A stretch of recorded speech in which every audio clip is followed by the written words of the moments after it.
Hello and welcome back to the sim racing channel where nothing is impossible. It's Florian for sim racing with handicap 502. Today we are comparing the Mazda MX-5 Cup version from Assetto Corsa Evo to the one in RaceRoom. The track I chose for this is Laguna Seca, as it's not too long overall and doesn't have very long straights, which is perfect for a small low power car as the MX-5, and also that car raced on that track quite a few times in real life. I'm going to show a lap side by side from the onboard view, and then I will talk about the differences between the cars. There will be more comparisons between AC Evo and other sims in the next weeks, so make sure to subscribe if you don't want to miss that. Now let's jump into the car.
Now let's talk about the differences. First of all, I want to note that I used the default setup on both sims. A very big and obvious difference is that AC Evo's lap times are clearly faster. In AC Evo I was nearly 3 seconds faster and the time was close to the real times. The reasons why the car is so much faster in AC Evo are because the car seems to accelerate a bit faster, therefore top speeds at the end of the straights are 5 to 10 km per hour higher, but the car also rotates way better and therefore corner speeds are higher as well. That's in general the biggest difference. I noticed that in RaceRoom the car is more understeery, especially on the brakes. This might be because the ABS works a bit different, therefore the car understeers a lot if you hit the brakes very hard and only starts to rotate as you begin to trail brake. It does rotate nicely though in corners where you brake so little that the ABS doesn't activate. On corner exits in RaceRoom the car feels very balanced with good grip on the front and as if the car would not have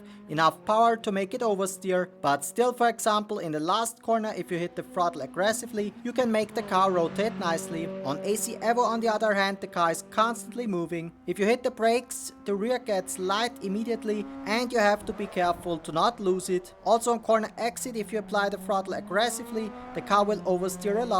Though in fast corners like turn 6 it's super easy to control the rotation of the car by just lifting the right amount in RaceRoom, while in AC Evo it's way harder to do that. So overall in RaceRoom the car is easier to drive but slower, although setup changes might make it a bit faster, and in AC Evo it's more challenging to drive but faster. Now let me know in the comments if you think the behavior in AC Evo or in RaceRoom is more realistic and where do you like the sound more. Personally I think the MX-5 in RaceRoom sounds better and more realistic.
So if you enjoyed the video, please give it a like and check out my comparison to ACC.